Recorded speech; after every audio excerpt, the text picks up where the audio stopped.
One, two, three.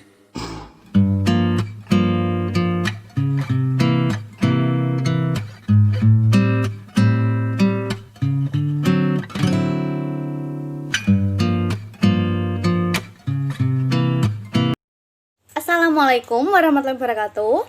Waalaikumsalam warahmatullahi wabarakatuh. Bagaimana kabar kalian hari ini anak-anak? Alhamdulillah sehat Bu. Alhamdulillah. Sebelum kita memulai pembelajaran pada hari ini, marilah kita berdoa sesuai dengan agama dan juga keyakinan masing-masing ya. Berdoa mulai. Berdoa selesai. Baik, sebelum kita memulai pembelajaran pada pagi hari ini, Ibu akan mengabsen presensi kalian dengan cara memanggil nama kalian satu persatu. Jadi yang namanya dipanggil harap bilang hadir Bu sambil angkat tangan. Jadi Ibu tahu kalau kalian itu hadir. Baik, Ananda Rizky Firdaus, Hadir Bu. Andika Pratama, Hadir Bu. Alvino Ardiansa, Hadir. Bima Setia, Hadir. Bisma Ardana, Hadir Bu. Christopher Chandra Bayu Haji, Hadir Bu. Vero Dwi Cahyo, Hadir. Muhammad Miftah Rajab, Hadir Bu. Muhammad Miftah Rajab, Hadir Bu. Zidan Kurniawan. Hadir Bu. Baik, alhamdulillah hadir semua ya. Ada yang tahu nggak hari ini kita akan mempelajari materi apa? Ada yang tahu? Apa itu Bu? Hari ini kita akan mempelajari materi tentang tema 4, lebih tepatnya subtema 3, yakni hak dan kewajibanku.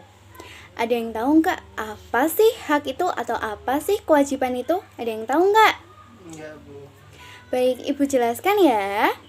Hak adalah sesuatu yang mutlak menjadi milik kita dan juga penggunaannya tergantung pada kita sendiri. Ada berbagai contoh hak. Yang pertama adalah hak untuk mendapatkan pendidikan, yang kedua adalah hak untuk mendapatkan kesehatan, yang ketiga hak untuk mengungkapkan pendapat dan juga lain-lain. Untuk kewajiban adalah sesuatu yang harus dilakukan dengan penuh rasa tanggung jawab. Ada berbagai contoh kewajiban. Yang pertama adalah kewajiban menaati peraturan, entah peraturan itu di rumah, di sekolah, ataupun di masyarakat. Yang kedua adalah kewajiban untuk menjaga fasilitas sekolah. Yang ketiga, kewajiban untuk bersikap sopan dan juga lain-lain. Baik, ada pun juga hak seorang anak di rumah. Yang pertama adalah hak untuk mendapatkan pendidikan. Yang kedua adalah hak untuk mendapatkan kesehatan. Yang ketiga adalah hak untuk mendapatkan perlindungan. Yang keempat adalah hak untuk mendapatkan kasih sayang. Yang kelima adalah hak untuk bermain. Yang keenam adalah hak untuk mengungkapkan pendapatnya. Dan juga yang terakhir adalah hak untuk didengarkan pendapatnya. Untuk kewajiban anak di rumah ada beberapa. Yang pertama adalah kewajiban untuk belajar. Yang kedua adalah kewajiban untuk membantu orang tua. Yang ketiga adalah kewajiban mendengarkan nasihat orang tua. Yang keempat adalah kewajiban menaati peraturan yang telah ditetapkan. Yang kelima adalah kewajiban menjalankan perintah sesuai dengan agama yang dianut. Itulah anak-anak beberapa hak dan juga kewajiban seorang anak di rumah. Oh ya, hari ini Ibu akan menceritakan sebuah cerita. Jadi silakan didengarkan dengan seksama, karena di akhir cerita Ibu akan menanyakan beberapa pertanyaan. Baik, Ibu akan membacakan sebuah cerita yang berjudul Libur Telah Usai.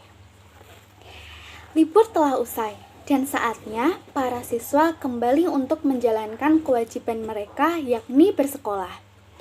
Terlihat Edo, Bayu, Chandra, dan Felix sedang bersenda gurau sembari menceritakan apa saja yang mereka lakukan selama liburan berlangsung. Saat mereka memasuki ruang kelas, Edo memicingkan matanya sembari berkata, "Wah, ruang kelas kita benar-benar kotor dan berdebu. Sepertinya itu efek dari libur panjang," ucap Edo. "Benar, apa yang harus kita lakukan? Jika dibiarkan seperti ini, kita akan merasa tidak nyaman dalam melakukan pembelajaran. Keluh Felix. Benar kata Felix, jika dibiarkan seperti ini, maka kita akan tidak nyaman dan tidak fokus selama pembelajaran karena ruang kelas yang kotor. Ucap Bayu membenarkan perkataan Felix. Aku akan berbicara kepada Bu Sinta terkait masalah ini. Bagaimana jika kita sekelas melakukan kerja bakti? Tanya Edo selaku ketua kelas 3 berinisiatif untuk mengajak teman-temannya melakukan kerja bakti sebagai bentuk kewajiban warga sekolah. Itu ide yang bagus.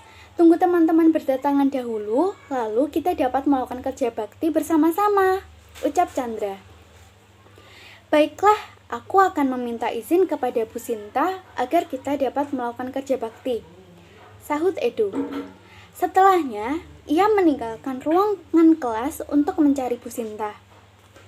Setelah beberapa saat, teman-teman pun berdatangan. Dan setelah lengkap, Edo memberitahukan rencana kerja bakti tadi kepada teman-teman sekelasnya. Teman-teman, ucap Edo. Kalian tahu kan ruangan kelas ini menjadi sangat kotor karena efek dari libur panjang. Oleh karena itu, bagaimana jika kita melakukan kerja bakti untuk membersihkan ruang kelas ini? Tanya Edo. Aku setuju saja. Namun, apakah kau sudah meminta izin kepada Bu Sinta untuk hal ini? Tanya Rini. Aku sudah meminta izin kepada Bu Sinta untuk hal ini dan beliau mengizinkan. Jawab Edo. Baiklah, bagaimana? Apakah ada yang tidak setuju? Tanya Edo lagi.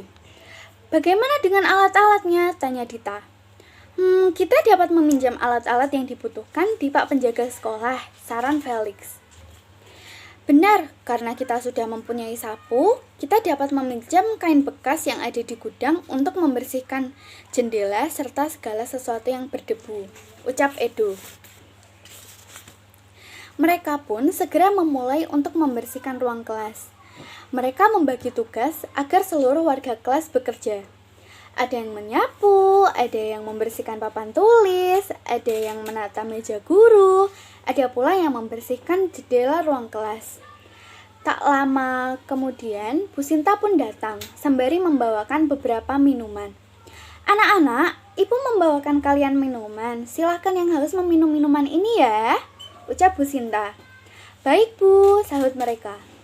Tak lama kemudian, kerja bakti pun diakhiri. Ruang kelas menjadi bersih seperti sedia kala dan terlihat lebih nyaman daripada sebelumnya. Sebagai warga sekolah, kita harus melaksanakan kewajiban kita, contohnya menjaga serta merawat fasilitas yang telah diberikan oleh sekolah seperti ruang kelas. Selesai. Baik, Ibu akan bertanya beberapa pertanyaan. Jadi yang dapat menjawab silahkan angkat tangan ya. Pertanyaan pertama, apa yang dilakukan Edo setelah melihat ruang kelas mereka terlihat kotor? Saya Bu. Ya, Miftah. Yang dilakukan Edo setelah melihat ruang kelas mereka terlihat kotor ialah menyarankan untuk melakukan kerja bakti dan membersihkan ruang kelas tersebut agar mereka semua dapat melakukan kegiatan pembelajaran secara nyaman. Benar, dari yang kita simak tadi, apa yang dilakukan Edo ialah menyarankan untuk kerja bakti dan membersihkan ruang kelas tersebut agar mereka semua dapat melakukan kegiatan pembelajaran. Pertanyaan yang kedua, kewajiban apa yang dapat kita simpulkan terkait cerita tersebut? Saya Bu. Ya, silahkan Miftah. Kewajiban yang dapat kita simpulkan terkait cerita tersebut ialah bahwa sebagai warga sekolah kita harus selalu menjaga serta merawat fasilitas yang telah diberikan. Karena itulah kewajiban yang harus kita lakukan sebagai warga sekolah. Benar sekali, karena kita sudah diberi fasilitas, kita harus merawat serta menjaga fasilitas yang telah diberikan oleh sekolah. Dan pertanyaan selanjutnya ialah, apa saja kewajiban kita sebagai warga sekolah? Ada yang tahu? Saya Bu tahu. Iya, Mifka, silahkan. Adapun kewajiban kita sebagai warga sekolah ialah menjaga serta merawat fasilitas sekolah, menaati peraturan yang diberlakukan oleh pihak sekolah, selalu berbicara serta berperilaku sopan terhadap siapapun. Benar, apa yang disampaikan oleh Mifka itu benar. Oh ya, ada beberapa hak siswa di sekolah. Yang pertama adalah siswa berhak untuk dibantu, yang kedua adalah siswa berhak untuk didengarkan saat berpendapat, yang ketiga siswa berhak untuk mengungkapkan pendapatnya, selanjutnya siswa berhak untuk diperlakukan dengan baik, dan juga siswa berhak menggunakan fasilitas sekolah yang tersedia. Adapun juga di samping hal tersebut ialah kewajiban siswa. Yang pertama adalah siswa berkewajiban untuk mengikuti pembelajaran.